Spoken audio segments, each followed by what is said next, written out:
cooperado, né? Então, por conta disso, grande parte dos países que, de certa maneira, comandam o debate internacional em torno dessa matéria, passaram a se valer, passaram a dispor de algumas ferramentas não criminais de combate, de investigação, de punição da corrupção. Até aí isso não seria um problema, né? O Brasil, na verdade, estava optando por algo que outros países já haviam optado antes, né? Ou seja, a responsabilização não criminal. O que se revelou, sim, ser um problema foi o fato de que o mundo não coopera em matéria não criminal. Então, o que logo ficou muito claro a partir da aplicação da lei, a partir dos primeiros procedimentos instaurados, procedimentos administrativos de responsabilização da pessoa jurídica, era que o mundo não estava preparado para cooperar para aquela mesma matéria, o que é, de fato, uma incoerência, né? Acabei de falar que havia uma tendência de migração do criminal para o não criminal, mas isso não estava refletido no arcabouço de cooperação internacional que existia e que existe até agora, que é naturalmente mais vocacionado para a matéria criminal. Existe ausência de base legal? Sabemos que não. Sabemos que hoje, na verdade, a gente já tem muito claro, já uma clareza em torno da ideia de que Mérida, por exemplo, pode tranquilamente ofertar essa base legal, né? A gente tem um artigo ali 43 que fala muito claramente sobre a possibilidade dos países cooperarem também em matéria não criminal. Então, a resistência ela era muito mais de ordem interna, era e segue sendo muito mais de ordem interna. Os países realmente vinham, e ainda vêm em grande medida, como eu falei, se negando a cooperar para a matéria não criminal, com base no argumento de que suas legislações nacionais assim não permitem, né? E aí criou-se um grande dilema, né? Um dilema que foi aos poucos sendo mitigado, né, através de um trabalho de conscientização do Brasil, liderado pelo país, nesses fóruns internacionais que tratam da matéria, mas também na construção de casos concretos. E nessa construção de casos concretos, em que se buscou a cooperação, logo duas dinâmicas se firmaram, duas dinâmicas se revelaram, e são duas dinâmicas que, na verdade, refletem os procedimentos que a própria lei cria. Então, primeiro criou-se uma dinâmica de cooperação para os procedimentos administrativos de responsabilização, e uma segunda dinâmica de troca, e eu não estou chamando de cooperação jurídica de uma maneira proposital, mas de uma segunda dinâmica de troca em torno dos acordos de leniência. Falemos, então, do PA agora, rapidamente, né, que é esse procedimento administrativo de responsabilização. A forma como se busca, e como se buscou historicamente, cooperação internacional para esses procedimentos, ou seja, para aqueles procedimentos que estavam investigando empresas por corrupção, seja no Brasil, seja fora, foi uma cooperação criada, um fluxo criado caso a caso, né? Na grande maioria das vezes, a gente segue, ou a gente tentou seguir o fluxo padrão, ou seja, via DRCI, mas, infelizmente, com uma quantidade de negativa muito grande, né? A primeira negativa que a gente teve foi lá no comecinho da Lava Jato, no caso da SBM, com a Holanda, e de lá para cá a gente seguiu colecionando uma série de negativas, né? E aqui eu deixo a primeira questão, né, para o nosso debate, se o grupo achar interessante. Eu me pergunto se a gente, de fato, precisa... até que ponto a gente precisa seguir o procedimento que está colocado para a cooperação criminal no processo administrativo, né?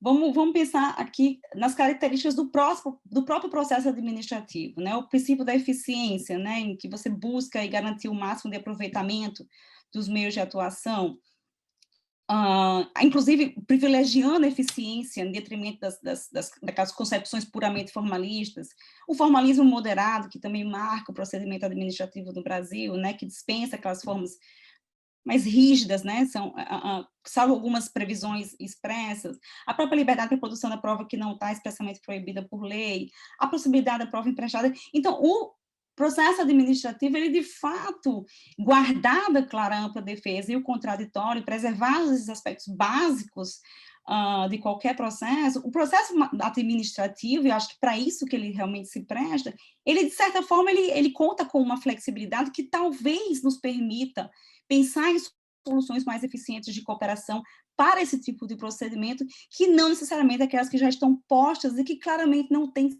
servido, ou pelo menos não têm servido de uma maneira eficiente, de uma maneira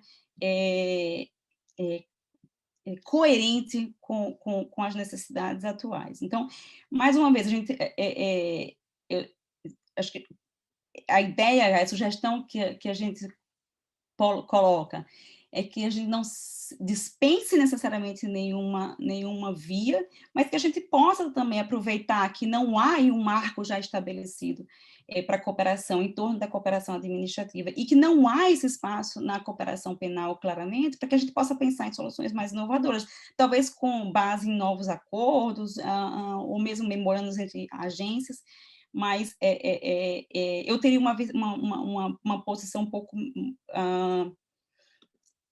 menos ortodoxa em relação à cooperação que se pode fazer no âmbito de um procedimento administrativo, mais uma vez, claro, preservada a ampla defesa e o contraditório. Então, essa foi uma dinâmica que se formou, que está sendo construída em termos de cooperação ali para os procedimentos administrativos.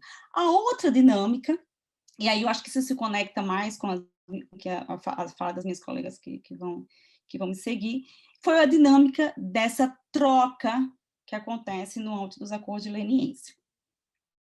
E aí, falando factualmente, falando de fatos, né? De fato, os acordos de leniência ofertam uma plataforma de troca de informações, de troca de dados, que não se vê na cooperação jurídica tal como ela está formatada, a cooperação jurídica tradicional, vamos colocar assim.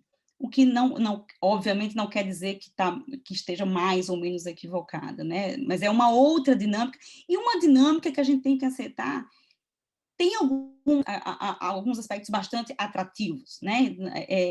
Não é à toa, por exemplo, que tanto no Reino Unido, aqui no Reino Unido, nos Estados Unidos e em outras jurisdições, uma grande maioria dos casos, uma maioria esmagadora dos casos hoje em dia são resolvidos em torno do acordo de leniência, porque, de fato, eles ofertam uma plataforma atrativa para todas as partes, em alguma medida, inclusive no que se refere à possibilidade de trocas internacionais, né? Você tem a possibilidade de uma troca mais direta, de fato, agência a agência, às vezes agência até bancos internacionais. Você tem uma maior participação da empresa, e isso, se você comparar com os procedimentos de cooperação regulares, de fato, cria uma discrepância, porque a gente sabe que a cooperação jurídica, tal como ela está formatada hoje em dia, ela não tem essa abertura para a defesa, por exemplo. Já nos acordos de leniência existe uma participação da empresa na produção daquela informação. E, no final das contas, você realmente tem, de uma maneira um pouco mais eficiente ou ágil, algum nível de recuperação de ativos, ou pelo menos de reparação de danos causados. Então, de fato, num primeiro momento, numa revisão superficial do acordo de leniência, no que se refere a trocas internacionais, de fato, o acordo de leniência ele oferta ali uma plataforma que parece ser mais eficiente em alguns aspectos que a cooperação jurídica internacional tradicional, tal como a gente conhece. Então, por outro lado, é claro que existem também algumas preocupações, né? Preocupações que a gente já está careca de ouvir, careca de saber, que estão relacionadas aí também à preservação da ampla defesa e do contraditório. A segunda questão, então, que eu coloco aqui resumidamente, e até já encerrando a minha fala, é que nível de participação, que nível de conexão, que nível de interação a gente espera entre essas instituições, esses fluxos, esses marcos que existem já formatados e consolidados para a cooperação jurídica internacional formal, com o que hoje acontece no acordo de leniência, se é que a gente, de fato, entende que existe uma necessidade de haver essa interação, né? Essa não é uma discussão exclusiva do Brasil, eu vejo muito aqui também no Reino Unido esse tipo de discussão. Até o momento, a solução que aqui se encontrou foi a de não promover essa interação. Na verdade, o que foi feito aqui para se garantir algum nível de respeito ao interesse público nos acordos foi, na verdade, a necessidade de participação judicial nos acordos. O juiz, aqui a figura do juiz, ele participa no começo, para que o acordo seja dado seguimento, e no final, aprovando o que foi acordado. Mas optou-se, até o momento, por não haver uma interação das estruturas de cooperação jurídica internacional com as estruturas formatadas aqui para os acordos o que eles chamam aqui do DPA. Mas é uma discussão em andamento aqui. Então, eu acho que também é uma discussão que a gente poderia conduzir no Brasil. Necessariamente a gente vai ter que conduzir, porque muito provavelmente o que vai acontecer no Brasil, já está acontecendo, na verdade, é que assim como acontece aqui nos Estados Unidos, a maioria dos casos serão resolvidos em sede de acordo.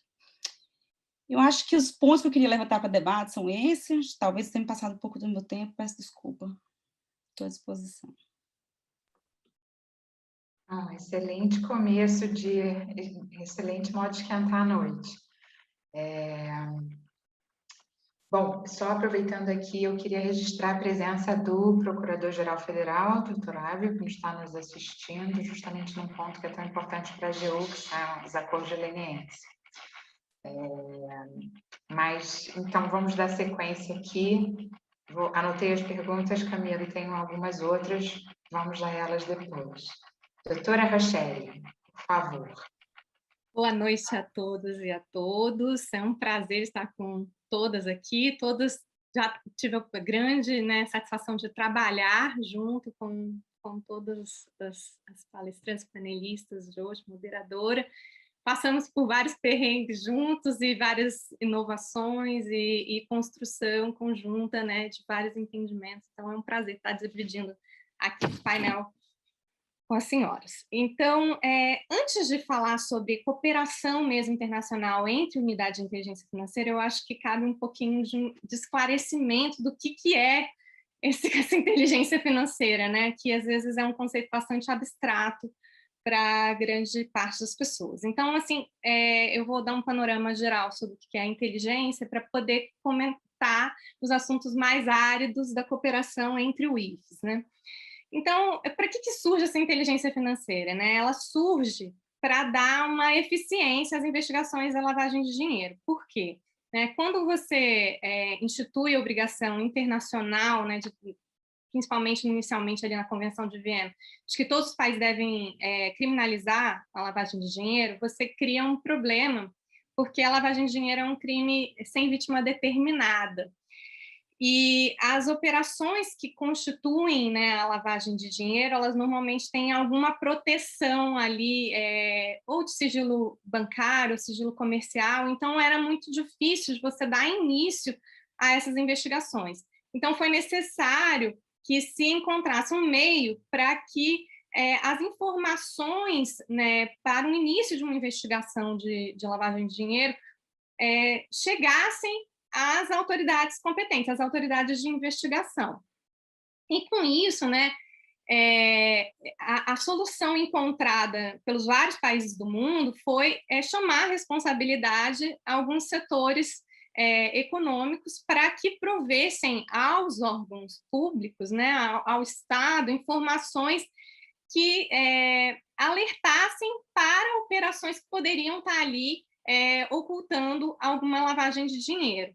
E aí é bom a gente sempre lembrar que no artigo, por exemplo, 144 da Constituição Federal, diz que a segurança pública é responsabilidade de todos. Então, nesse caso, eles são chamados, os atores que têm uma livre iniciativa, eles são chamados também a terem uma responsabilidade nesse processo, de dar uma eficiência às investigações. E aí se cria o conceito de uma comunicação. Então, toda vez que um ente obrigado entende que tem algo estranho acontecendo numa operação, seja ela num banco, ou numa joalheria, ou numa venda de carro, ou numa aquisição de um seguro, ou num pagamento de um sinistro, enfim, numa operação de bolsa de valores, toda vez que eles acharem que tem algo fugindo do padrão, eles têm que comunicar aquela operação à unidade de inteligência financeira. E aí a unidade de inteligência financeira, ela vai, então, fazer uma segunda análise dessas operações e quando ela concluir que tem ali indícios, fundados indícios de cometimento de ilícitos, ela vai passar essa informação para frente. Mas o objetivo dessa informação é dar um primeiro sinal de alerta, alertar para as autoridades